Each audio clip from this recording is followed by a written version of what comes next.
Okay, we're going to call our meeting to order. This meeting is being held in compliance with the provisions of the Open Public Meetings Act NJSA 10:4-6 et sec.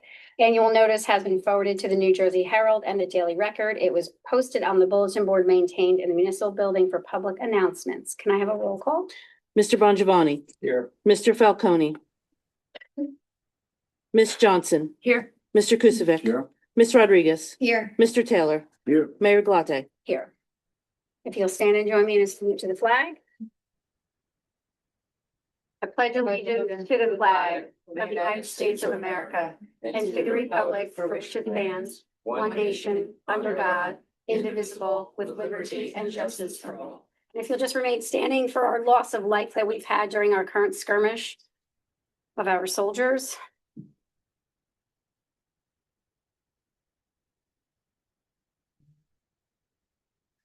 Thank you. Moving along, we don't have any proclamations this evening. Moving on to committee reports. I do want to announce for the Sussex County Sheriff's Office that the Sussex County Sheriff's Office is going to be doing their second annual Sussex County Sheriff's Junior Sheriff's Academy. It'll take place July 6th through July 10th. It is open to Sussex County 6th, 7th, and 8th graders during the 2026 and 2027 school year. And they will pick 40 prospective recruits to engage in a week of hands-on training and educational experiences. This was a great program last year that the sheriff had introduced, and this year they're very excited to come back and do it again. So we're actually going to be posting that on our website shortly. Last Thursday, we actually had the Rutgers Cooperative that came to our senior center to do a program, which was very nice. They did a few games of bingo also with them. Karen King from Sussex County was the presenter that was there. It's always nice to have the presentations at the lunch group that's there so that it's not just the same thing all the time, trying to mix it up a little. Today, we actually had a pre-con meeting with Tilcon for the grant paving project. This grant paving project is from 2023 and it is from Wills to Flora. And it is also something that will not take place until after the plants open, which as we know of right now is April 1st, pending on the weather. I was able to attend a county mayor's meeting at Sussex County with Sussex County mayors where the county came and presented America 250. The county is going to be doing a one-day event for America 250 that is going to be, I believe, on June 7th. It's going to start later in the afternoon at 3 o'clock because one of their big things that they're doing is fireworks. So it's supposed to be a really big thing. All of the different towns are invited to participate. There will be a competition for all of the boards that we normally do for the Sussex County Fair. They'll do one just for the America 250. We've reached out to Marty Kane to help us with that. There are other things that will be happening that day. They're going to have different presentations. They're going to have food trucks. They're going to have vendors. It's going to be a really, really good day. Listening to my meeting. I was also able to attend a Blue Sit down, and Gold, please. Community ceremony, for PAC 88. Our scouts that are Cub Scouts that moved to Scouts were Ethan Hoy and Anthony Hinson and Michael Carucci. That was a very nice event that they had, and their theme was Legos that day, and it was amazing what they actually built. We also had a meeting with the North Jersey Highlands Regional Board.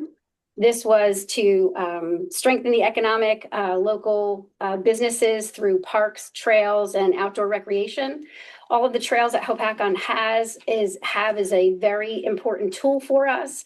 When people go on trail hikes and they get their groups together, they do a lot of different things where they meet at a certain trail at a certain time, and then they all decide they're going to go to X afterwards, whether it's a restaurant, whether it's a bar or something like that. But it's another way to bring in our tourism, and we're getting our trails committee has been up and running, getting their different things in order so that we can have more accessibility to our trails and to have more events relating to our trails. So that was actually a really good meeting. They actually had all of the mayors that are in the Highlands and all of the different trails committee people from the state of New Jersey were there. So we were able to discuss a lot of different things because some of us have not had access to our trails and the different trails programs for quite some time. So it was really nice to hear that. I also attended a winter summit, and the keynote speaker was actually the Lieutenant Governor, which was Dr. Dale Caldwell. It was a very eventful, afternoon. There were a lot of different discussions with building projects within the private sector and building trades.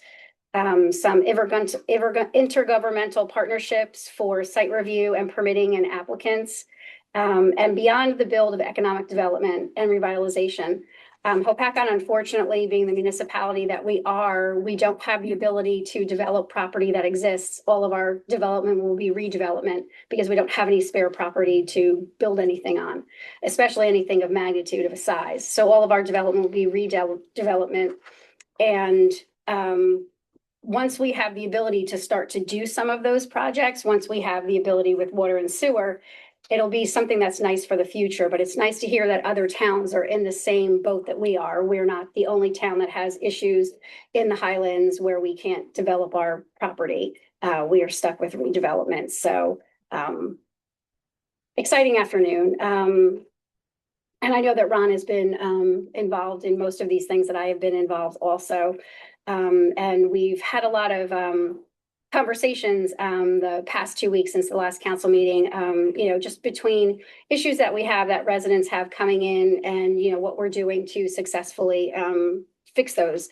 And I do want to remind everybody that the DMV will be here on the 15th of June. You do have to register online. You cannot do it in person. They do not take people in person here. Just letting everybody know ahead of time, because once it opens, it only opens 30 days before, and you have to get the appointments. They go very, very quick for the mobile DMVs. And that was all that I had for this evening. Steve? And not much for the committee report, but due to my connection with the man upstairs, this Saturday for Leap in the Lake is gonna be like 60 degrees. Thank God. And I just wanted to, take a moment and pray for the soldiers overseas protecting us and stuff. So keep them in our prayers. And that's all I got. Thank you. Jonathan?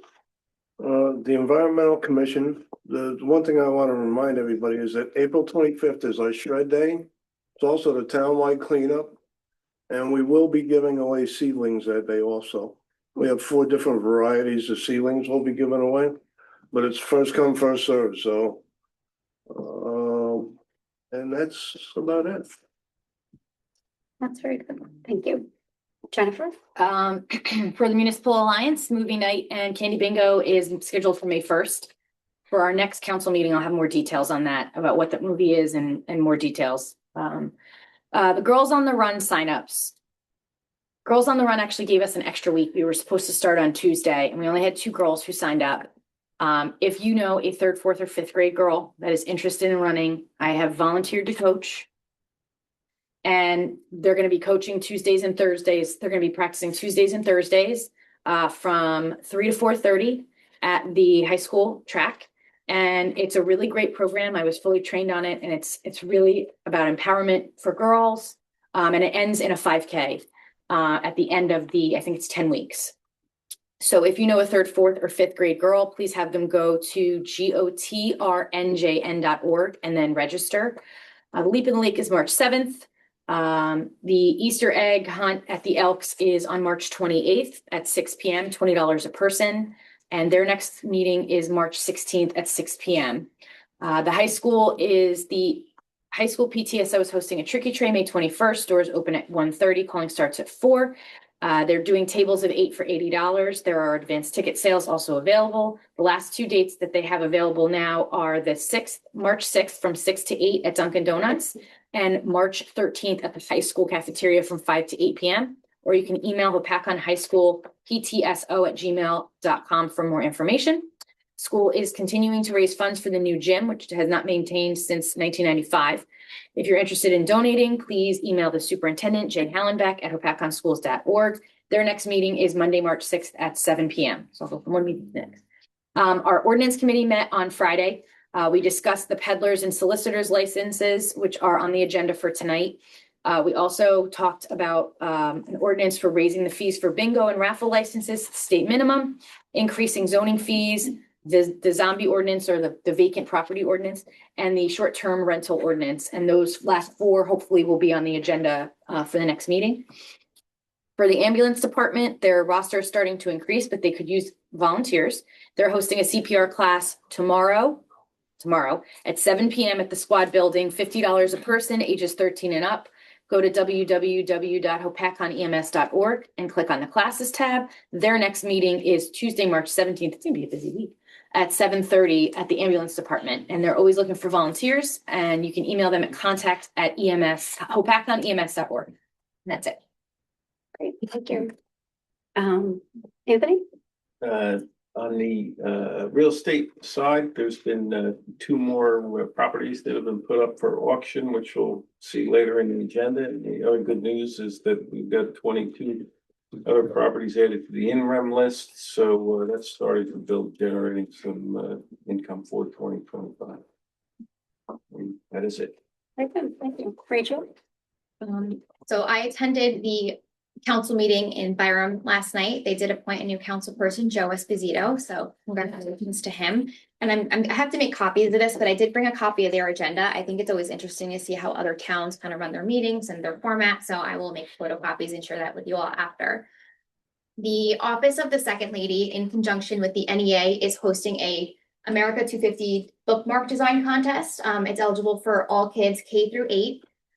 The deadline, I believe, is the end of March. So they are looking for hand-drawn bookmarks, and they should represent what America means to them. The winning bookmarks will be printed and distributed at the Great American State Fair.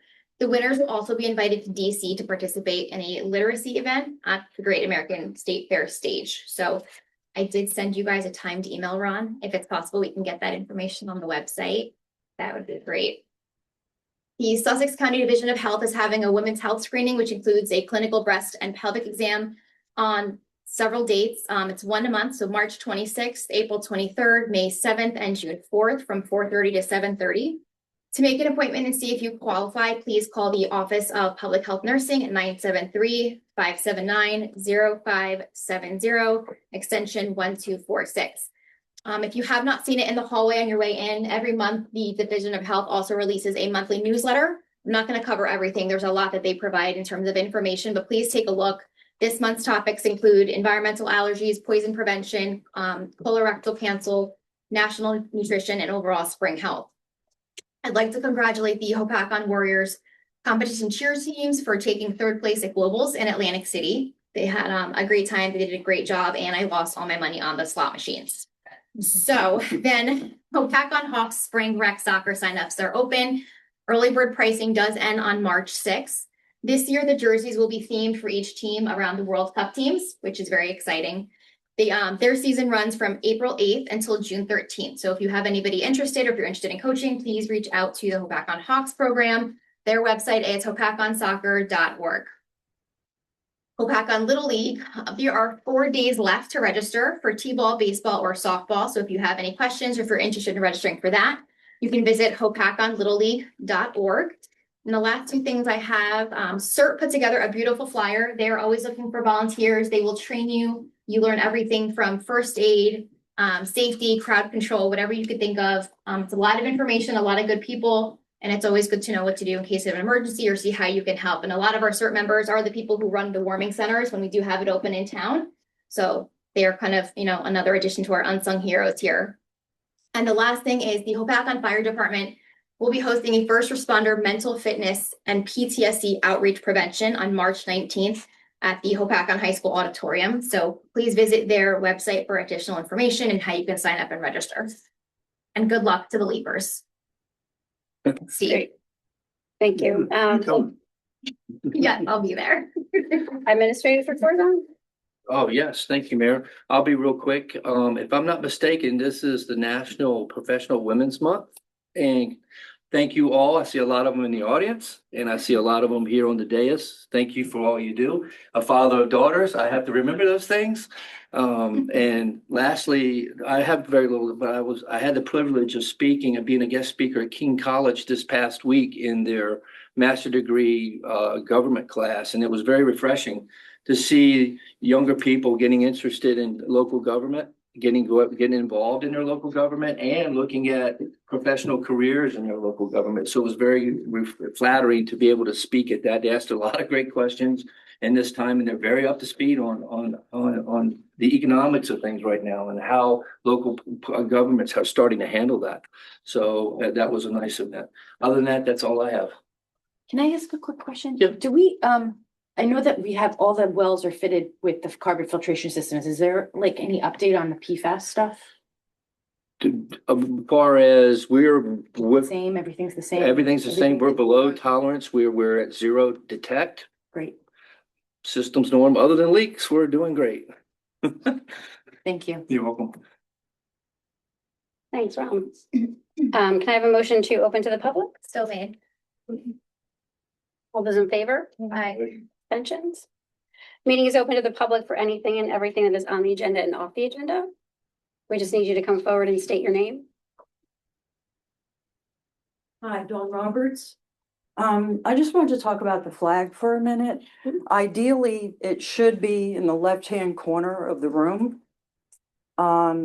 It's not against protocol that you have it hanging where it is, but the fact that it's leaning against the wall is against protocol for proper display and respect of the flag. Mhm. So if you're not going to put it back in the left-hand corner, where ideally it should be for the viewer, then you're gonna have to get a pole with brackets, bring it out from the wall, a couple inches. Mhm. But it can't be laying against the wall like it is. Understood. So we could straighten that out. Absolutely. Thank you.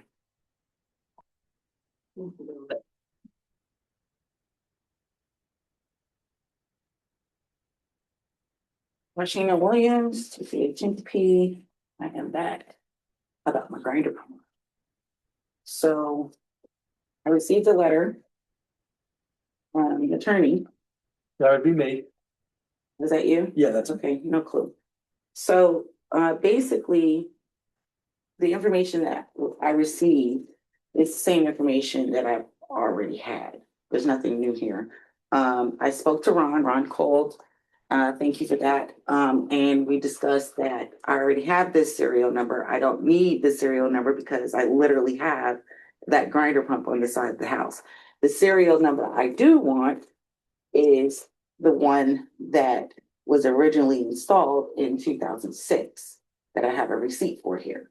That's the one that I want to cross-reference with the rebuild, because that's the only way we're going to really know truly if in fact this pump was rebuilt. Because unlike what you said, I did the research, the pump can be pumped and flooded and pumped and still operate as long as the bearings weren't fried. Right. So it's not true that if they pumped it, it's impossible for it to work. It's possible for it to work a few years, which it did. Well, no, what I had said was it has to be pumped in order for them to be able to work on it. They won't be Right, able and they to. pumped it on. Which is why you- Right, which is why I had conflict initially, because it was never removed at all, and it was pumped on the same day that they're saying that they replaced and rebuilt it. That's the issue that I'm having here. So if somebody could track down that serial number, or I'd be grateful, because we have an issue here. And I feel like I'm in the right here. If I'm wrong, I'm wrong, but I don't feel like I'm wrong. So I'm like a dog with a bone with this thing now, and you got me digging through records, so. So I have a question. So you're saying the serial number on that paper matches the pump on that they took out? I'm not saying that. I'm saying I would like for you to tell me what the original serial number is that was put in 2006. That's what I'm asking. Because I already have the serial number of, and thank you, sir. Sure. For giving me that information, but I have the pump still, hasn't gone anywhere. Hmm. That being said, moving on. Somebody said something about some redevelopment. I think it was you, for Hapacom. Well, obviously, we don't have any land to rebuild, but my question is, what happened to the rezoning that we were supposed to be doing with all of those properties that were like supposed to be sold and demolished and rebuilt up on River 6? Does I'm anybody not remember aware that? of, I'm not Okay, aware so of like anything so being redeveloped that way. believe Pete's house and Lynn's Pins and Needles was in a redevelopment plan. I know I'm not going crazy here. There is the River Styx redevelopment, but if somebody chooses to purchase those two properties and build something in the redevelopment, they're welcome to do that. So that's my question. What does the redevelopment that you're referring to, is that have anything to Redevelopment is do- all over Hopatcon because we don't have any large tracts of land for someone to come and build something from scratch. We would have to redevelop an area that's already developed into something else. They would purchase, the Needles and Pins building, they would purchase. So Peak that would House. include that section? Yes, and again, we have the River Styx redevelopment because when we did that whole area, that was the whole point of redeveloping the River Styx area. It was redevelopment. Okay. And again, if someone were to come in and put a project forward, there's several projects that people come and bring forward to the construction department. There is a property that's across from the Beacon that has several cottages and whatnot. And we've had several developers that have come with some plans, just, kind of looking to see what they could put there. But then they realize it's not a plan that they're going to do. So, Is there any way to market like the plans of the actual? well, people are in these homes, they're not our homes, so we couldn't market somebody's home where they're living in it. Like, we can't market Pete's house Oh, or, no, I know that. Needles and Pins. And that's just the other. Get out, Pete. That's just the other problem is that we don't own that property down there. The borough doesn't have any property down there. We have the parking lot, but we don't have any property. I was just wondering if that had anything, if that was any correlation between that and this, and because I've been wondering what's going on. It's just been called the redevelopment in River Styx since the project started, because it was all of the building that was happening and the sidewalks and all of that was happening. So it was redevelopment. Thanks. Okay. I'll be back with the front. Anyone else? Dave, you can come on up.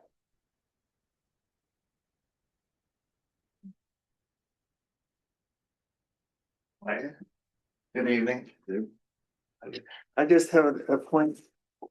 Is it possible to elaborate more when we put these items on the agenda? For example, the one that's about animals, it's really says nothing. It just says you're going to do something about animals in the borough. It's the title. It's the title of the ordinance. But there's nothing that explains it. Is it possible to have a sentence or two It's, that tell us what it's about? so what it is it's an ordinance that we have that's here. And once we approve the ordinance is, available for you to purview. Where would I purview it? You could look at it online. All of our information is available online. But not possible to just put a sentence for these It would be a different very long ordinances? sentence to explain that specific thing. Yes, I it really would be. I Mayor, see. are the agendas, oh my goodness, are the ordinances online when Shauna posts the agenda?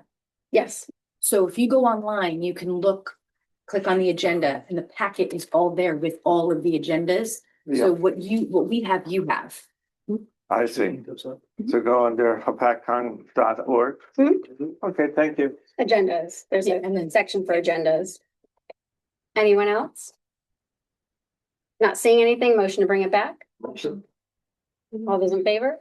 Aye. Abstentions?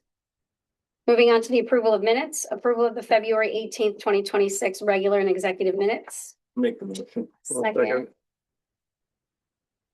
And the roll call? Mr. Bongiovanni, Yes. Ms. Johnson, Yes. Mr. Kukovic, Yes. Ms. Rodriguez, Yes. Mr. Taylor. Yes. Thank you. We don't have any correspondence. Our consent agenda. I have a motion for the consent agenda Make the motion. Second. and the roll call. Mr. Bongiovanni, Yes. Ms. Johnson. Yes. Mr. Kukovic. Yes. Ms. Rodriguez, Yes. Mr. Taylor. Yes. Thank you. Moving on to resolution 2026-64, authorizing the sidebar agreement between the Borough of Hopatcon and blue collar employees of Union 196 LFPTE. Make the motion. I'll second it. And the roll call. Mr. Bongiovanni, Yes. Ms. Johnson. Yes. Mr. Kukovic. Yes. Ms. Rodriguez. Yes. Mr. Taylor. Yes. Thank you. 2026-65, authorizing a grant agreement between Hopatcon Borough and the Department of Environmental Protection. Make the motion. Second. And the roll call? Mr. Bongiovanni, Yes. Ms. Johnson, Yes. Mr. Kuzic, Yes. Ms. Rodriguez, Yes. Mr. Taylor. Yes. Thank you. 2026-66, authorizing transfers between certain budget appropriations in the 2025 current budget fund pursuant to NJSA 40A:4-58. Make a motion. Second. Discussion. I know we're, in the midst of budget season. Are we gonna be scheduling a budget work session anytime soon? We're waiting for the budget to finish before we can do that. The auditors are in this week, so let them get wrapped up. Mhm. And then after that, get our thoughts together and start the process. wait for them to finish. Okay, perfect. Thank you. Roll call? Mr. Bongiovanni, Yes. Ms. Johnson, Yes. Mr. Kuzic, Yes. Ms. Rodriguez, Yes. Mr. Taylor. Yes. Thank you. 2026-67, approve refund of tax overpayment and cancel future taxes for block 11210, lot 5. Motion. Second. And the roll call? Mr. Bongiovanni, Yes. Ms. Johnson. Yes. Mr. Kuzic. Yes. Ms. Rodriguez, Yes. Mr. Taylor. Yes. Thank you. 2026-68, approve the refund of tax overpayment and cancel future taxes for block 40102, lot 30. Make the motion. Second.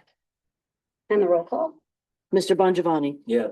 Ms. Johnson. Yes. Mr. Kuzic. Yes. Ms. Rodriguez, Yes. Mr. Taylor. Yes. 2026-69, authorizing the governing body operational policy. I'll make the motion. Second. We have a discussion. Sure. So Ron sent us the GIF model resolution, right, for the Decorum. quorum. Why aren't we just passing this if this has already been approved by our insurance, by the GIF and the insurance company? It was a combination, what we said, instead of having two documents, or two controlling documents, put it all within the body of the policy and then be in one place, one-stop shop. That was the thought of it. I think the one. I agree with its purpose. I know at the last meeting we discussed. Joe said, it's kind of a guideline. Anthony agreed this, it's something we should be following. It's more than just a guideline. There was just some language I really wasn't comfortable with, like the portion where it said the chair has the authority to just stop somebody from talking for a period of time with no durations kind of said. So I'm fine with passing what the GIF has provided us because it covers everything within Robert's rules that is standard to what we should be following without the extra colored language that I don't necessarily feel reads the right way. Because there's no guideline as to what a period of time is, when to make somebody stop talking, which is why I'm fine with passing what the GIF recommended, but I have a lot of reservations around some of the language. That, number one, that the language, as I mentioned before, came from several places, New Jersey statutes, some of our code book, Right. as well as Robert's Rules of Order. So all of the language in there has come from other places as opposed to being created specifically for us. The other thing too, though, is that, I presented that a while back. I've asked for feedback on it twice. We tabled it at the last meeting. If you really wanted to talk about these, and if you really wanted to change the language, you had plenty of opportunity to go do that. That being said, you are right. It's a policy, not necessarily a guideline, meaning it's not optional. It shouldn't be. We shouldn't be thinking about the fact that any of those items in there are going to be optional. It's a policy. We should follow it. But that being said, we can modify it as well if we find that certain components of it don't necessarily fit what it is that we are trying to accomplish. So as far as that is concerned, in terms of taking a temporary pause, if we find that that's a problem in the future, that we can go amend that portion of it later on. The document that we put together, I think we need really to help us function well and efficiently and accomplish the things that we need to do. I think we should pass it as it is. It is more encompassing. The majority of what the GIF put out really focused on the public portion of the council, and we need to address more than that. So again, we've had ample time to review it. I think we should pass it, and I think that if we want to make changes to it later on, somebody recommend those changes and then we'll vote on it and amend it as necessary. Okay, yeah, no, and you did give us ample time. That's 100% correct. And I think we did not learn until the last meeting that this was not a recommendation of the joint insurance fund, because that was stated on record. And the resolution still reads that way, that this was a recommendation of the joint insurance fund, and then you confirmed it was not a recommendation of the joint insurance fund. So that part. right, so that language needs to be stricken from this resolution, because if it's not coming from them, then we shouldn't be saying it is. No. The other thing though is still Robert's rules allows discussion to be had amongst the council. So in your policy, which I appreciate the time you took to put together, it's giving somebody the authority to silence any one of us at any moment in time for any duration of time. That's specific language is what I'm not okay with, because that contradicts our authority to have discussion on the dais. That's the part I do not approve of. Well, if we find that it's used in a fashion that inhibits our ability to be able to work through and have discussions that we have to have, then we'll, as a council, agree to amend the language to it. But as I said, that language was not made up. That language has come from other policies that have been in effect, not in a backlog, but obviously in other places. I can't tell you specifically where did that language come from at the moment, because it's not all committed to memory. But I do think that at times it is a little bit appropriate to have a little bit of a cool down period when things get a little emotional. So would this have prevented what happened at the last meeting? Should we have passed this at that meeting? Because while I respect having this in place, Mr. Lavery, correct me if I'm wrong though, but if we're trying to put something in place here to have us act accordingly, but let us do our jobs and everything will be fine. Let us I just don't I apologize. It's just Robert's rule says we can have open discussion so long as it stays on topic and relevant to what's in front of us being discussed. The policy is stated that the chair could silence a speaker for a period of time. But for that's any the reason. purpose of that. I understand your point, but the Right. purpose of that is if somebody's out of order, right? Uh-huh. So you obviously, the council makes the decisions, passes the legislation, all of that stuff. So you can have discussion, you're entitled to have discussion. So the chair could not silence you if you were having your routine discussion amongst the council members on a topic. But if things got out of hand, that's the whole point of having somebody chair the meeting, right? So You chair. Yeah, you're the lawyer. You're the lawyer, you chair. So I don't chair the meeting. The mayor chairs the meeting under this form of government. That's the law. Sorry. if we're passing this as a resolution, does it need to be an ordinance if we're putting it into Just a law? policy. Okay. Just policy. So Okay. you could amend it by resolution if you chose to, like if there's some fine tuning that you want to do. So if it's an ordinance, then you'd have to go through the whole process. But for right now, it's you're adopting a policy. You can do it by resolution. You could do it either way, but Right, resolution's easier to change it if you desire to change it later. got it. Okay, we have a motion and a second. Yes. Roll call. Mr. Bongiovanni, Vote. Come on, it's a public meeting. Don't talk out of turn. There's a public comment period. You can come up and comment during public comment. Sorry. Thank you. Roll call. Mr. Bongiovanni, Yes. Ms. Johnson, No. Mr. Kukovic, Yes. Ms. Rodriguez, No, Mr. Taylor, Yes. Thank you. 2026-70, opposing legislation S-4736, preemptive local zoning. I'll make the motion. Second. And the roll call. Mr. Bongiovanni, Yes. Ms. Johnson, Yes. Mr. Kukovic, Yes. Ms. Rodriguez, yes. Mr. Taylor. Yes. Okay, moving on to 2026-71, the approval of the bill list. We're going to do the bill list in a different fashion. We're going to have a motion and a second for the bill list. When we vote on the bill list, you will either yes or no the bill list. And if you have something that you need to keep yourself exempt from, that's when you'll state it at that specific time. So just for an example, if Councilman Kukovic had a bill he wanted to remove from it, when his name is called, he would say he's voting in favor of the rest of the bill list, except he's keeping himself from voting on whatever check it is that he's going to vote, that he doesn't want to vote on. So this way it's easier for the clerk to keep track of the record instead of the back and forth of all the different numbers of who's doing it and when we're doing separate ones, because it was getting confusing last time where people were voting no for something that they actually wanted to vote yes for. So this will be much easier for the clerk and it'll be much easier for the council to just state the bill that they need to refrain from voting on. What if we What have? about if we have to pull a bill? That's what. That's what I'm saying. Right. No, Not just not to, go ahead, sorry. not abstaining. I'm saying pull it off. For We can't pull discussion. the bill off the bill list.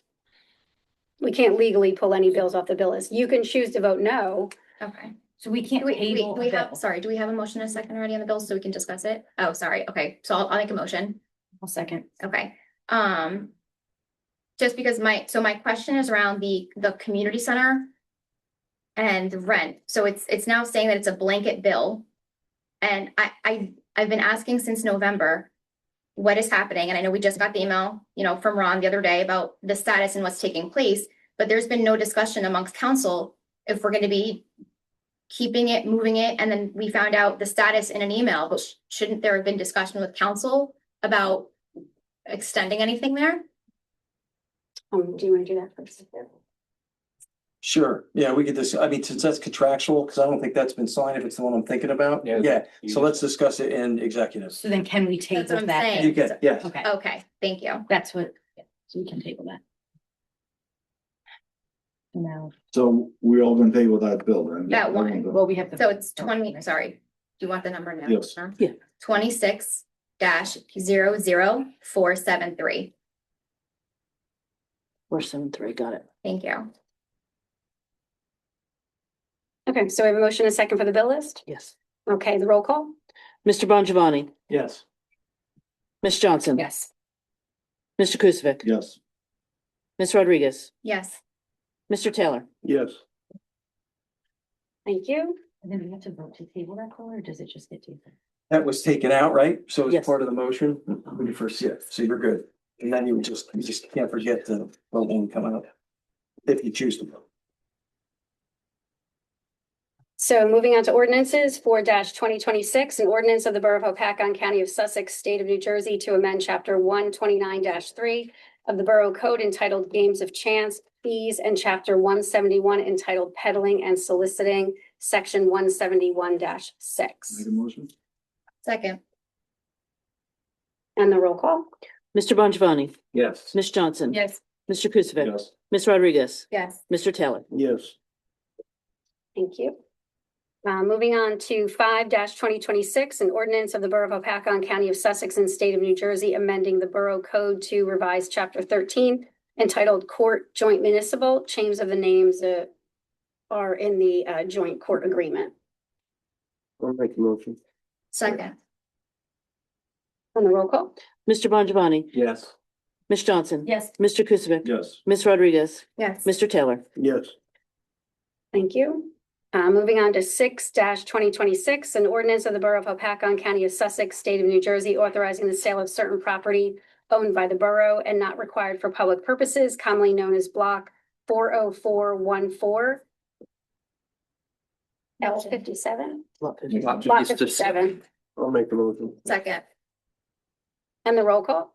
Mr. Bongiovanni, Yes. Ms. Johnson. Yes. Mr. Kukovic. Yes. Ms. Rodriguez. Yes. Mr. Taylor. Yes.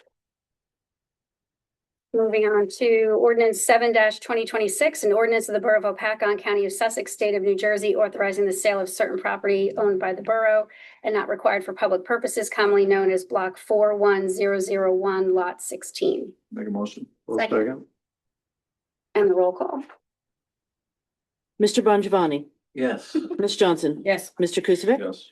Ms. Rodriguez. Yes. Mr. Taylor. Yes. Okay.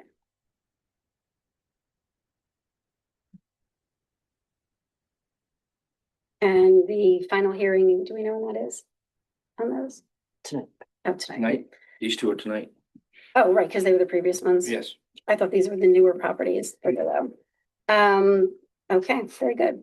Moving on to ordinance 2-2026, an ordinance of the Borough of Hopatcong, County of Sussex, State of New Jersey, authorizing the sale of a certain property owned by the borough and not required for public purposes and more commonly known as Block 40911, Lot 38.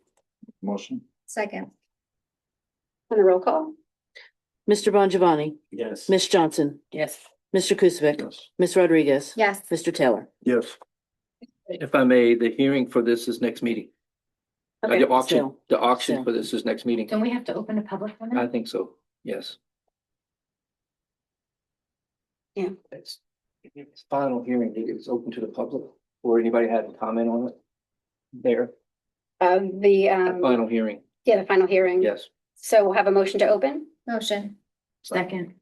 All those in favor? Aye.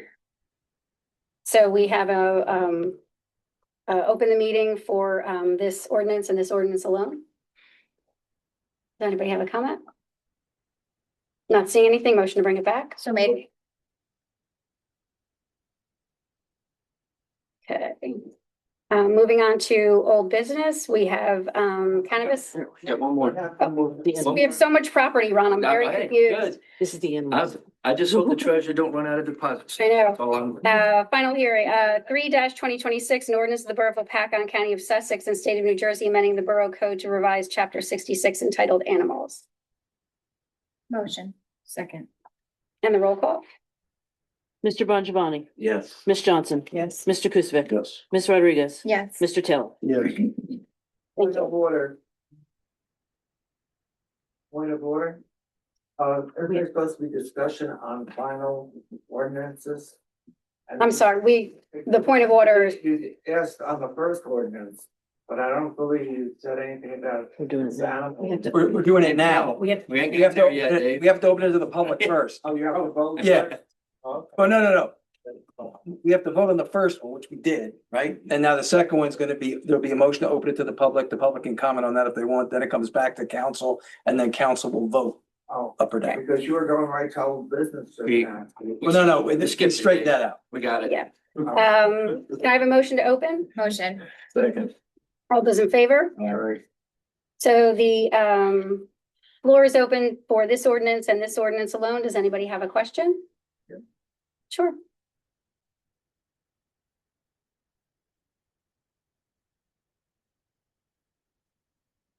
It would seem that when we have an ordinance like this, we shouldn't be told to go back into the internet to see what the ordinance is about.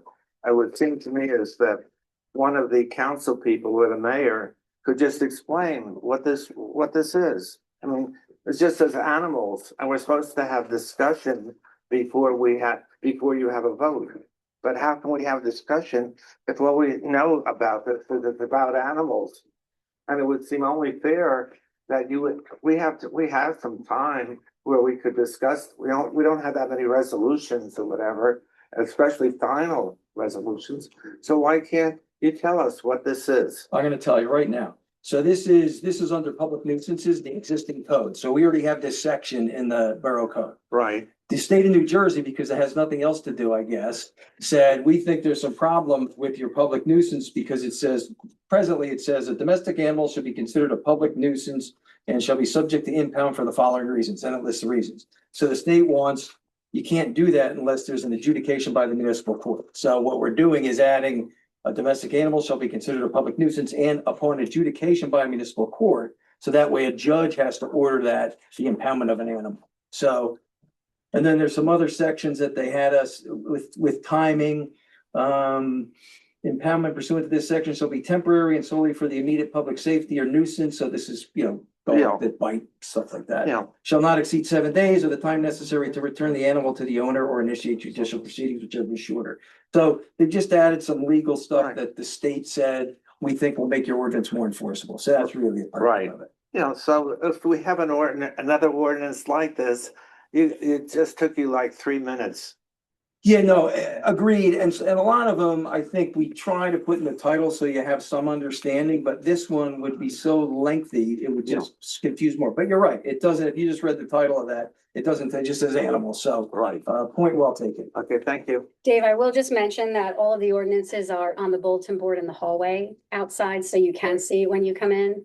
They are online, and you can always request something from the clerk's office, Right, and they'll get you a copy of it too. right. But this way we can discuss it. If we have to go out there or we have to read it and then write it down. Well, you'd see it on your way in. And bring it in, it's a little bit more complicated. Thank you. Understood. Thanks, Dave.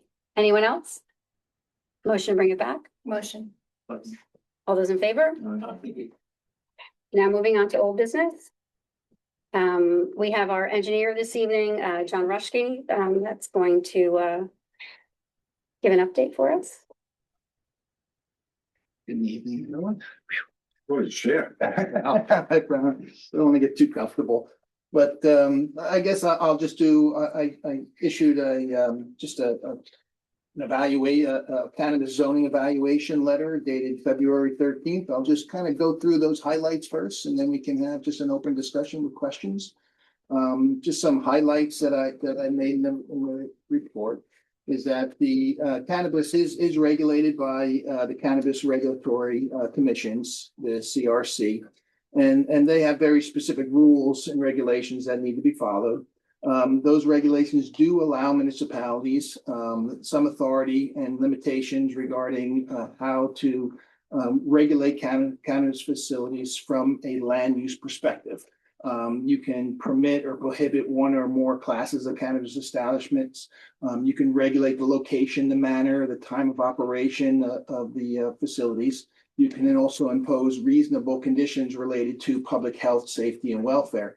The borough is not allowed to regulate or establish any regulations that conflict with the CRC regulations. And so those regulations are really focusing on operations such as the security measures, the handling measures, and there's a whole host of things that the state regulates that we cannot impose. We cannot impose any regulations that conflict with those requirements. So it does give us a lot of flexibility in the sense from a land use perspective of how we regulate that.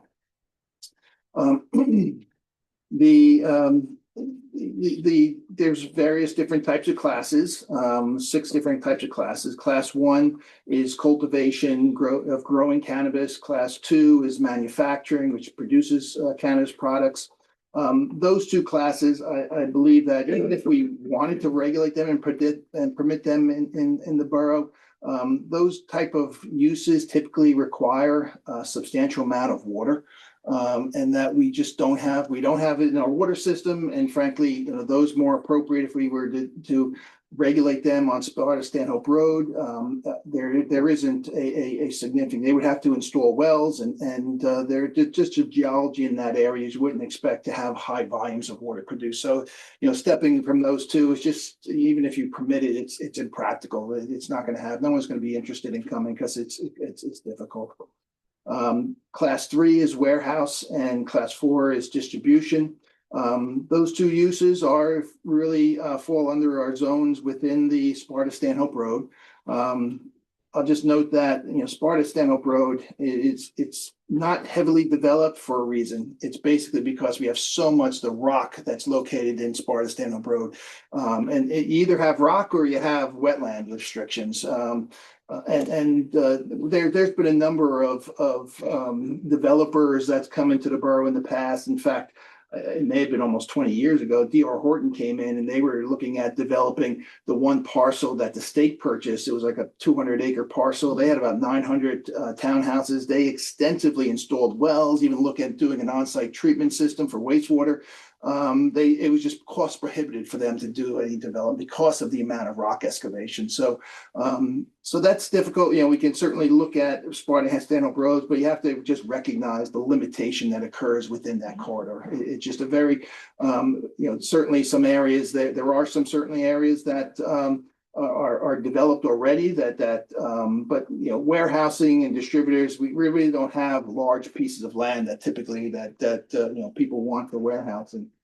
The last 2, retailer and class 5 and class 6 delivery, those uses are characteristics of retail use, and we do permit retail use within the various business zones. So certainly further consideration could be made to look at those uses, and within those seem to be practical uses that could be considered for the borough.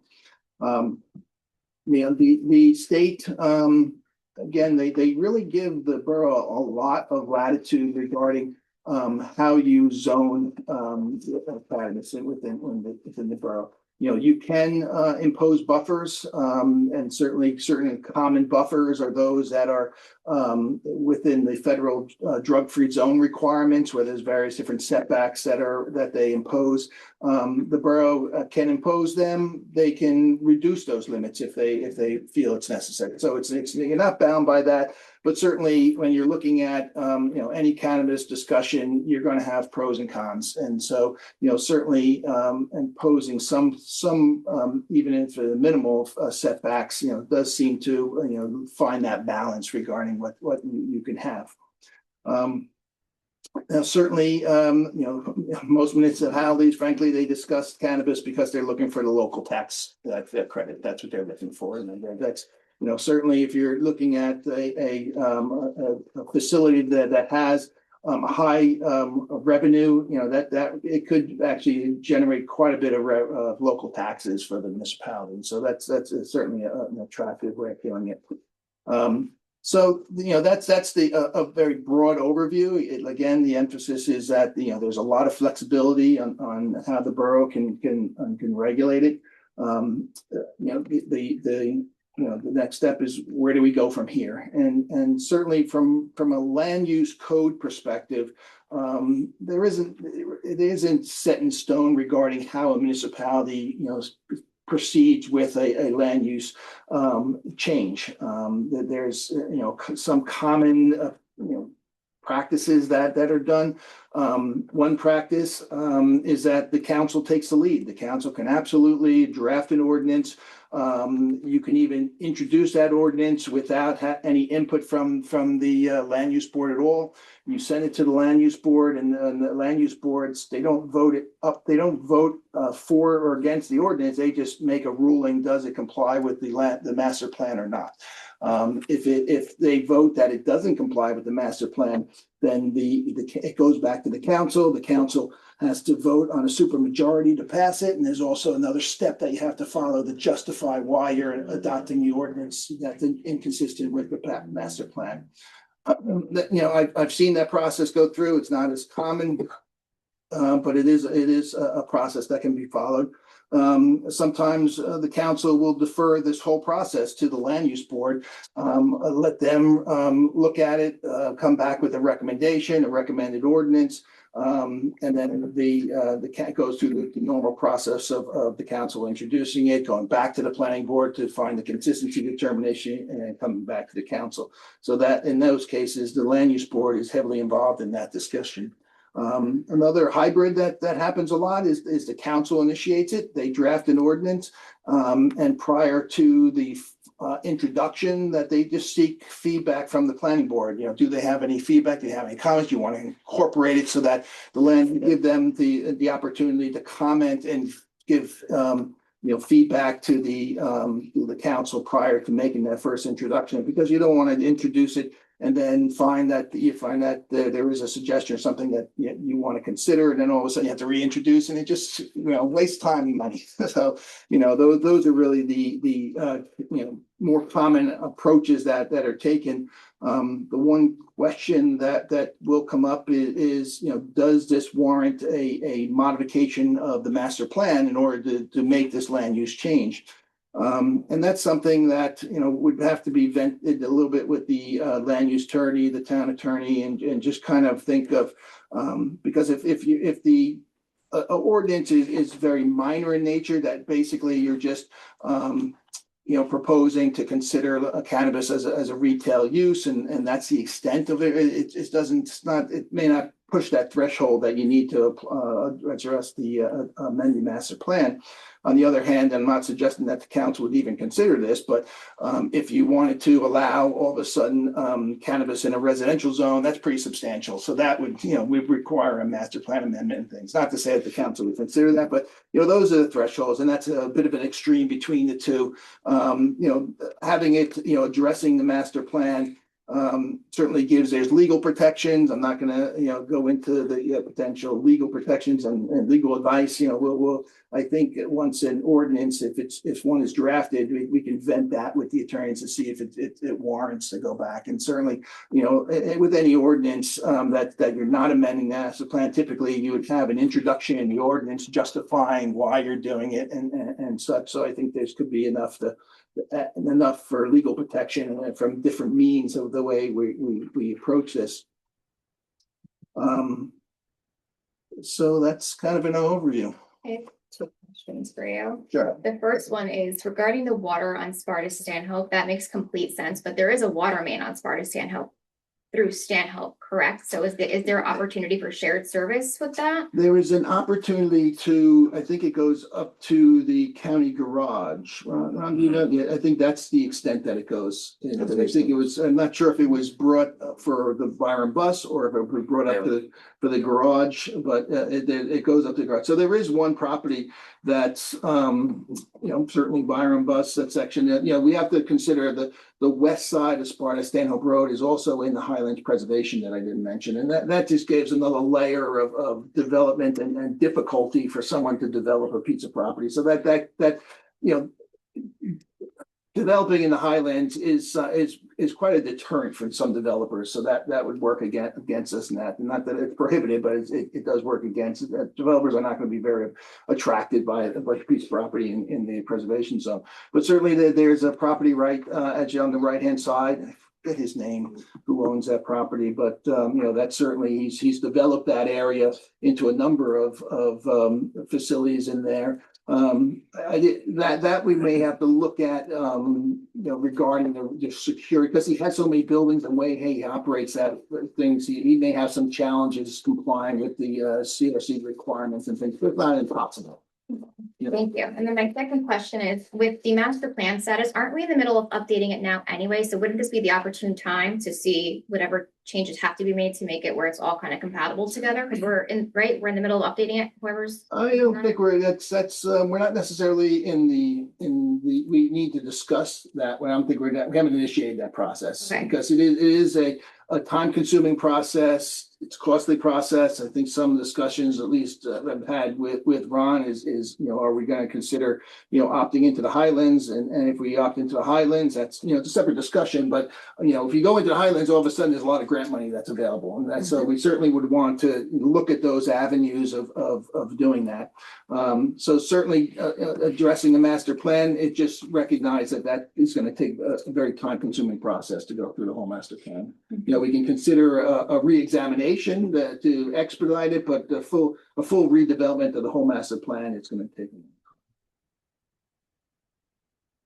Anyone else have a question?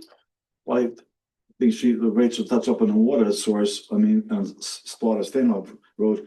I mean, it sounds like we're designing and building it instead of letting a developer come in and tell us what his requirements are. Or, we're supposed to initiate and say, yes, we're open to idea of warehousing such facilities and let them come in and kind of attack that issue. When you step back and from I know you're speaking from engineering side, but no, there's two different perspectives here. Is one, what's more common in the industry is that a potential, if someone was interested in coming into town and opening up a cannabis facility, they reach out to us, they tell us their interest, and then a lot of times ordinance are written around someone's interest in developing in town.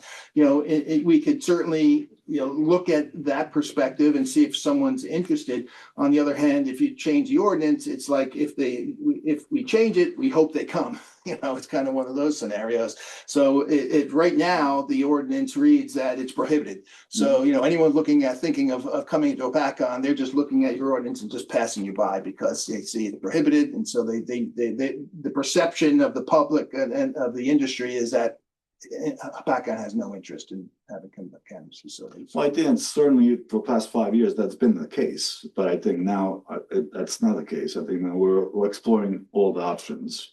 Right? Correct. And if you're going to just explore options, no one's really going to take notice of a PACON until the ordinance is changed. Until the ordinance is changed, that's going to be where it's, you have, with the ordinance, it's publicized, it's, you can, right now, you couldn't even, reach out to some, companies that are in the business and say, are you interested? They're gonna look at the ordinances, why even contact them? The ordinance says it's prohibited, it's like, why bother? I mean, I know Jen spent a lot of time on it, so I'll just throw a lot of stuff towards her because she's like somewhat an expert up here regarding that, so. Well, my question was gonna be about repealing the cannabis ordinance. So if we repealed our ordinance prohibiting it in the borough, it would send a flag up or a firework saying, hey, we're open for business, come and approach us and talk about it, whatever. And then, like you said, I totally agree with like, you want people to come and say, hey, listen, I want to do this. I'm going to do all the work to build the well or whatever it is, because that's their job. What is the process by which we should, or maybe that's a question for the attorney, really? It is a question for the attorney, because I guess if you appeal it, the state says that if you're going to permit it, you're supposed to regulate it. And if you appeal it, you're basically just taking that ordinance away. But then you can also construe that the ordinance, a lot of planners and attorneys will look at our ordinance and say that, well, you don't specifically allow it as identified as a use in that zone, therefore it's prohibited. So, it still may be construed as prohibited, even though you extract the loan, the ordinance. You really have to, you go the next step too. Well, not just I'm sorry, repeal it and then regulate it. So repeal the prohibitive part of the ordinance that prohibits it, and then pass an ordinance regulating it. Correct. Okay. Correct. There could be a time. Yeah, that's okay. Yeah. It's 6 and 1/2. So if you change it and say, we're gonna allow this in these zones, like you're gonna allow dispensaries, or you're gonna allow certain of those 6, you pick those, right? And you know what zones you want to allow it in or direct them to, then you can do it. What happened was, when they first allowed this, they started with medical and then they allowed recreational. If you didn't prohibit it, then it was the Wild West. Somebody could come into your town and do anything, so there was no regulation. So pretty much every town in the very beginning prohibited them and said, we'll have some, because if you didn't do that for 5 years, you couldn't change it. So for 5 years, it was the Wild West. So what happened was, most towns just said, hey, until we figure this out and decide where we want it and that type of thing. So to your point, you could repeal it, but under zoning, anything that's not specifically permitted is deemed prohibited. Got it. So even though you have the ordinance off that it's not, prohibited, it's still ostensibly prohibited. So the best thing would be to craft an ordinance that says we want to permit, all 6 or maybe 3 of those 6, whatever you prefer. We want to direct them to these zones, and then, I would say pass that. And then, because we're going to be doing the master plan in the near future, because it is always better to have your ordinances reflect the master plan, because Mr. Rushke's right. You can pass a resolution saying, all right, even if the land use board says we don't think it's in conformance with the master plan, you can still pass the ordinance. It just subjects it to challenge, and then we got to pay lawyers and everything else. So best way to do it is to, if it's in the master plan or if it complies with the master plan, just do your ordinance that permits whatever you guys decide is the best thing to permit, and what zones you want to allow it in, and what as Mr. Rushke said, the set-offs, you want them 1,000 feet from a school, 1,000 feet from a church, 200 feet, from whatever you decide. And then when you enact that ordinance, that in essence repeals that old one, because you're going to say this repeals other places. Yeah. And then we would need for that ordinance where what we want permitted in what zone, that would be part of our greater cannabis ordinance, which we would need the cannabis attorney, you're recommending the cannabis attorney for. The only reason, because that's not my area of expertise, the cannabis is something that, like, certain people, that's all they do. So yeah, there are people who just do that, and then they can tell you, they come in, they want a resolution saying that you support their application, and then they know everything about, when you prepare the applications, because with the applications, a lot of times it'll be like a $25,000 fee just to file the application, depending on the town. So it's a lot of money. So you want to make sure all that paperwork's correct. And then you folks decide, the governing body decides who's going to get, if you had multiple people apply, like for instance, in your ordinance, you could say, we're going to allow 3 dispensaries in town, just to pick a number. So you could get, 10 applications, and then you need somebody that knows what they're doing, and that's not me with regard to cannabis, to vet those applications, and then you pick the best, and they have to show that they have X amount of money in the bank, and that they show that this will be a going concern. So there's a lot of vetting that gets done when people apply to get those licenses, and there's some big companies out there that, are always looking to do it. You can have preferences for local residents and stuff like that, but there's a lot of technicalities there, and it's fertile ground to get sued after you award those licenses, because there's some heavy hitters out there that go, hey, wait a minute, my application was perfect, I don't think they provided this. So there is, when it comes time to award the licenses, it's pretty competitive, and there's a lot of things that could go wrong. So yes, I would recommend that you have somebody that specializes to advise you on that. So in order to repeal and then do that, we would need the cannabis attorney. I don't know, well, it's always good to get him in he or she in as early as possible, but I think to do the ordinance itself, it's really gonna be where the governing body believes the best place to put them, where you're probably gonna get the most, because there may be a place where you say, we don't mind indoor grow in this particular area of town. We would like a dispensary in this particular area of town. So it's, there's a little bit of planning that you have to do, but once you guys decide that, and it doesn't hurt, because there won't be a lot for the cannabis attorney to do in the beginning, but they'll be able to tell you, hey, you might wanna, because I've seen towns where they go, all right, can't have within 1,000 feet of a church, can't have within 1,000 feet of a school, and then it turns out there's no place you can put it, right? Right. Because and then things like, where do you measure it from? Do you measure it from the property line of where the building is? Or do you measure it from the corner of the building that has the, in a strip mall, for instance, you have a cannabis dispensary in there. Where do you measure so I know I'm going So too far down the some rabbit hole, ordinance but even measure there's a lot the of front things. door and it's. Right, yeah, there's right. whole- So- things that they. So you can make things like that work depending on where you want to do it, but there's a lot of moving parts. So yes, I would recommend that you have a cannabis person. So what are, I guess, really next steps? Because this has been on here for such a long time. Like, what can we actually do to move this forward? I know you already connected with the cannabis attorney, right? And then what was his recommendation? To our council's point, he says, we're not ready for him yet. We got to get through the legislation that's currently here. We should And have a draft ordinance. The draft ordinance, make sure we're all on the same page of what that's going to look like. Then bring him in. He does about a 30-minute PowerPoint presentation. If he And has to come here, he'll charge us though. yeah, if he comes here, he'll charge us, but we can have a Zoom meeting with him. He'll do a presentation. But he was pretty formal. He was pretty right in line of what our council just said, is that we're not ready for that yet. We need to come to terms on A draft of ordinance. Right. So But then to make a decision where you might want them, what your zones are gonna look like, get your arms around all that, and then he can come in and do the work. Okay, because I think it would be helpful. That's the way I took from it. I think it would be helpful just to discuss here, okay, what's next? So the next step is to have the ordinance committee be tasked with working on that, correct? Well, I think you also need to discuss amongst the council where you're looking to put these and what the licensing is that you want to have before you even change anything. Well, I think last year we did when we had. Yeah, we had covered all that already. Quite extensive notes, I think, from the work sessions that we had, about the number of each. I think it was two. I think we said two of Mhm. each, class. Did you, I think, Shona, did you kept the notes on that, right? Or I know I have my notes. I have brief ones, yes. Okay. And a lot of that we had really discussed a lot of that already. Well, now that we have the map, you have to put it in play. Well, the map. So this map is these max zones, right?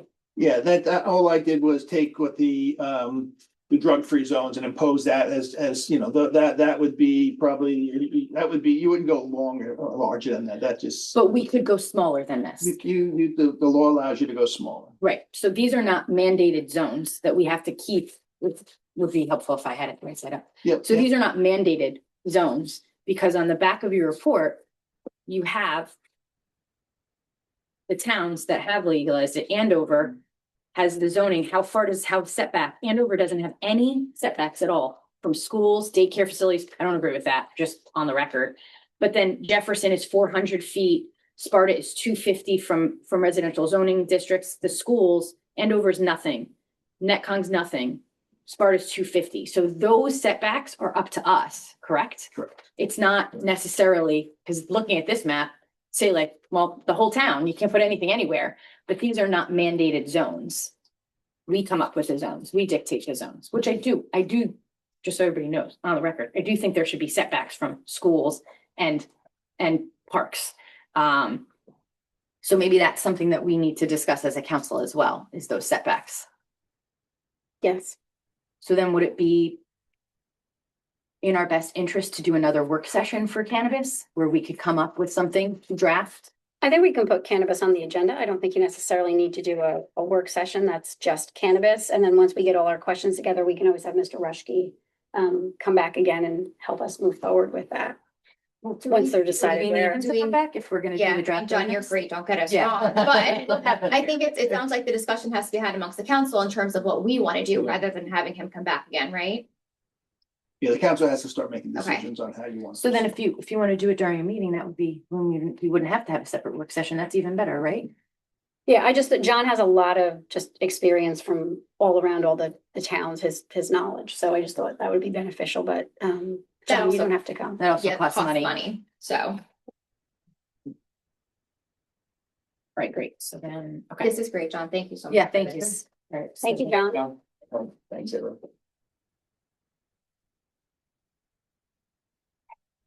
So just so we're on the same page, so this is gonna be discussed at the next meeting. We'll see what the agenda is because it's a large topic. Oh, So yeah, it's an old, thank you. No, John. It'll stay under old business. It's not resolved yet, so. You guys don't wanna take a ordinance committee meeting first crack at it before you bring it? I think you need to know where they're going and how that's working first before you can wrap everything else around it for an ordinance. Once you know exactly, what we're talking about and going about, I think it's Yeah. beneficial. I think it's also important that we know, like, before you, even just the setbacks, right? Like, just to discuss that in public, so we get an idea of what you want on that ordinance or what we want as a council on that ordinance, what the setbacks are, just for that. I Before think, you go to the. right, before you go to the ordinance committee, because then we're just kind of spinning our wheels, writing up a draft, and then you guys see like, oh, it's 10 feet from a school, well, no, and then we gotta go back, so at least discussing it in public. You wanna and then- back into Yeah, the yeah. ordinance. You Yeah. don't wanna write the ordinance and then. And then keep change A it. blank slate. You gotta come down with the details of what those setbacks, the areas you wanna do and the types. Back into the ordinance that way. Okay. Yeah. Thank you. Agreed. Okay, we're good for cannabis. Mhm. Moving on to local government week. We don't have the response yet from the JIP on how that's gonna look yet, so I don't have an update for that just yet. Could we check on that? Yeah, Actually, it'll be Monday. I'll have to call them. Yeah. thank you. One quick question, and I apologize. I should have asked earlier in the meeting. Did the governmental practice forum go to the JIP as well? I know they provided us their recommendation, but the pages that we had created, did that go to the JIP and get their Yeah, sign off? Okay, They're supposed to respond to all of that. perfect. Moving on to town hall hours. So this, I think, Ron, correct me if I'm wrong, but we were looking for a survey question to see if there's even a need to have you go down a rabbit hole to see if there's anything, right? To see before you even go down researching anything further, just see if there's public need for it. So I think getting that data to justify any further action, I think would be helpful. So that's why that's still on here. Okay, no, I haven't done any surveys on it. I haven't gotten any phone calls either. Typically, when people don't get borough services, my phone rings. Or they come and they show up at the front. I haven't had any of that. And particularly around this issue, we've done a lot of accommodations to people that have come up. Like somebody wants a marriage license, we can't get there till 5 o'clock. One of the 3 people up front will say, I'll stay over and take care of it.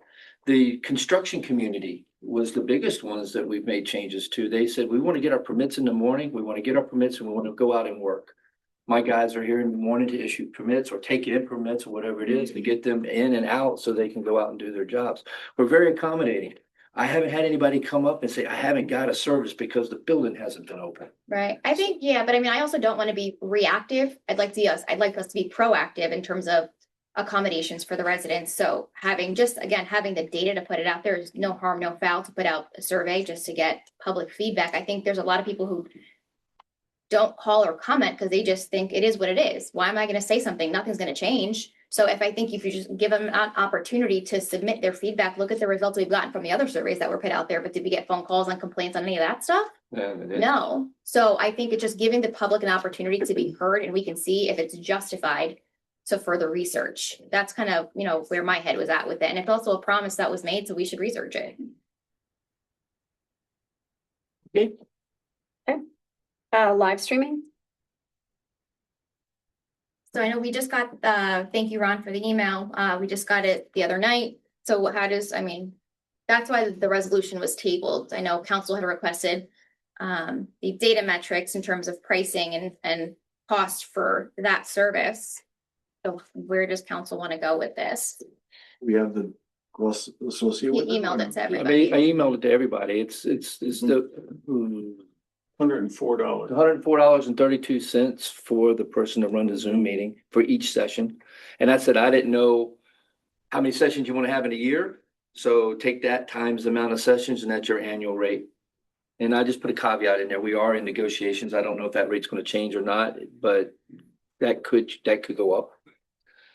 But that it's $104.32 for a person to run Zoom. And you get a volunteer to do it. We have to get them to say, hey, we're going to have a working session. Availability, and they have to be available to do it. If that stars align, they get a rate of 1. That's what the rate is now for the committees, the land use board, those types of things. So the MayorCouncil meeting last night, they're elected officials. The mayor ran the Zoom meeting himself right from the dais. I love them. But is there a way that we do that where it's run, well, maybe not the mayor runs it, I think that would be a lot, but it's to allow the meeting to open, people come into the meeting, they're muted immediately, and there's nobody who's contributing from the public on a Zoom. So it's not like you have to wait for raised hands and ask and open and unmute and then mute. And then, so it's just where everybody's coming in and they're automatically muted. Do we need somebody on that end to do it separately from pressing a button while we're in this room? My experience with Zoom, it just all depends on what the public does when they get there. I used to run the Zoom for the land use boards, and I was a member of the land use board, and it got tricky because you had public come in and you mute them, they unmute themselves, they mute them, they unmute, or they post stuff on, you had to block them out. You have to pay attention to it because you just don't know who's going to come on. That's my only concern, is that somebody's going to have to be watching that. To make sure that it stays professional. That's all. And in accordance with all, what's allowed.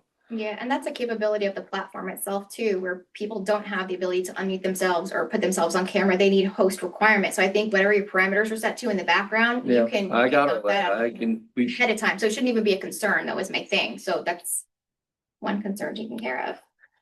Steve, did you not see Ron's email? Do you want him to go over his email? I didn't see it. Yeah, Could you? I'll resend it. I sent it to everybody. Could you tell him what's in the email while we're talking? I just had my professional concerns about it, about any disruptions to a meeting, and live streaming was one of them, where this is a working session is your meeting. That's your meeting to conduct. And sometimes that's deliberative. Sometimes you want open debate. Sometimes you want brainstorming. You come up with good, that's the whole point of having it, is to come to a decision. When you bring the public in on that, if you're going to keep them out, that's one thing. But if you want the public to interact on that, sometimes you get caught up on that and you don't get to the point of where you want to be legislatively to make a vote. So that's only my professional opinion. This is your meeting, guys. You guys vote on how you want to do that. I just put my 2 cents worth out there. And the last thing was the cost of it. The cost is $104.32 to have a person run it. And it's not just us though, right? Because it's us, it's land use. Are there any other commissions? Well, I think just that's the land use. it's not the land use. And it's all right, and it's a view only, so there is no. That's There's no disruption, I guess. If we live stream, there's no disruption because we can't kick all these people out. If we're having a public meeting, we're having a public meeting. So we can't say, hey, people from home, you can't live stream to have less disruptions, and let the people in the public meeting that's public sit here. So it's kind of contradictory. If we're going to have a public meeting, then we should allow access to anybody and everybody. Well, it was also mentioned from Shelby in the past that there really is no one that does the live streaming of the work sessions or the budget meetings or whatnot, because it is meant, like Ron said, to be deliberative. And all of last year, we did not live stream anything because, again, Shelby had said to us that it just wasn't something that's done. We haven't really found anybody that really does do the live streaming of those meetings. And we do know that Danielle has had to several times, block people out of the Zoom because they forget that they're on camera and they take their phone or their device and they go to different places in their house. So she has had to do those things. So we can't say that that doesn't happen, and we're responsible if people see that. So that is, always a concern. But again, it's just a question of, how you feel about live streaming those meetings. And we do know that there's a lot of things that do show up on our social media pages, and people do polls in the middle of our work sessions and meetings and whatnot. And, we would hate to have that, influencing people. So then can we maybe get a resolution on the agenda for the next meeting about work sessions, and this way we can just publicly vote on it and be done? Sure. Yeah, because we're going around in circles. Yeah. A public meeting is a public Sure. meeting, so people can post polls from the audience right now if they want to do. Get that for the next meeting. Yeah, I'll just bring back the tabled one. Okay, that's And fine. I think there was, Shauna, if I remember, there was one change to that one. I think that resolution had only said live streaming, I think, of council meetings, and we wanted to add in work sessions as well. Well, I thought we were already live streaming all of our council meetings. I thought this We was were, but this only was for second. memorializing for both of them, because we never passed a formal resolution to live stream. So that's why there was a formal resolution put under Understood. council. Got it. So that'll be it. Okay, I'm sorry, I had one more thing that came up like literally yesterday, and I should have called and I didn't. A couple of. When we did the LoSAP payments, we had a discussion about making a payment for the interest that we had missed for 2024. Mhm. And it was supposed to go on the next agenda. I feel like it was in January. It was supposed to go on the first meeting of February. Don't quote me on that. Can we put that on the agenda? if there's availability, we're in the middle of doing the budget. So for that, it's a calculation that would have to be worked out. If it's possible, we will. If not, we've told them that we're going to hold good and we're going to make sure that they get what they deserve. And the council has to vote on that. Mhm. Okay, so. Because it's an expense. So can we add that on the, because Yeah. I keep forgetting, we keep forgetting, Yeah. we don't wanna make.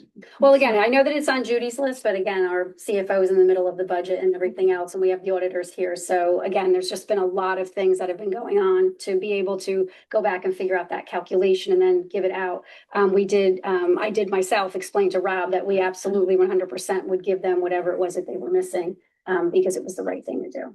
So we're not, staying away from what we're trying to do. It's just a question of there's just only so much time. I got it. Okay, Thank you. moving on to new business. We don't have any new business. Public comment. Can I have a motion to open to the public? Second. All those in favor? Aye. Okay. Motion is open to the public. I just had a question. You guys were talking about the Zoom, and I'm not a techie or anything, but I remember it was a couple of meetings ago, you mentioned doing something with the high schoolers coming in, doing like an internship or whatever. So like my brain went to work. Kids are better at technology than we are. You need somebody to run the Zoom. And why does it have to be a live Zoom? Why can't it just be a webinar or a live webinar where people can watch and they can comment, but they can't like turn on their mics or interact with meeting or anything like that? I would think there's something legal about. Well, here's one problem. When you can comment, this is like typical government. So I'm not telling you that I agree with this, but so then you got to get somebody, because if somebody comments, and even if it's a bad comment, they're subject to Oprah. And then you get an Oprah request, and then the town has to pay a consultant. Like the last time I had a town hire him, it was like $500 a month for like a Facebook page, so that you could go back if somebody Oprah comments from 6 months earlier. So if you're going to do that, you don't want to have comment, So then live stream. Don't have the Turn off the comment, just do the webinar and Right, the emoji right. thing. You know what I mean? But at least it's live webinar where it's a controlled environment and one of these kids can get like high school credit or something, I don't know, work it out. It seems simple enough. It doesn't seem that complicated. You would think it's simple. It is. You would think it is. It is that simple. Nah. Thank you. Anyone else? Not seeing anything, motion to bring it back. Ron, I will just say, because Byram does it and they do allow comment takeover, we should probably reach out to Byram and see if they're doing it already, why reinvent the wheel? Just see what they're doing. Okay, just moving on to mayor's comments, I just want to make one small correction. In reference to the cannabis, I just want to say that since we had gotten our new planner involved, everything has been running very smoothly. So I just don't want it to reflect on Mr. Rushke's reputation that we waited a year for something when it had nothing to do with him. Again, he's been doing everything he possibly could to make sure that it would happen for us. And I just don't want that to reflect him. So for the record, I wanted to say that, you know, Mr. Rushke had nothing to do with anything being delayed in any way, shape, or form. And we do have I do need a motion to go into executive session. Will action be taken after? There will be no action taken afterwards. Motion. And we are going to be doing this for, Contractual matter dealing with the lease for the community center and a personnel matter dealing with the rec commission. I think we have that one bill that got tabled. With that, we may have to take We may have to action take on action there. that lease. So there may be action. There's a possibility that will come that out there's on that action. lease. For the community center. You have a motion on the table. and a second, I'll second. roll call. Mr. Bongiovanni, Yes. Ms. Johnson. Yes. Mr. Kukovic. Yes. Ms. Rodriguez. Yes. Mr. Taylor. Yes. Great, thank you. Thank you all for coming. Our meeting is ended and we're gonna go into executive. There's a possibility that we might take action afterwards, so you're welcome to hang around if you'd like, and if you don't, that's okay too.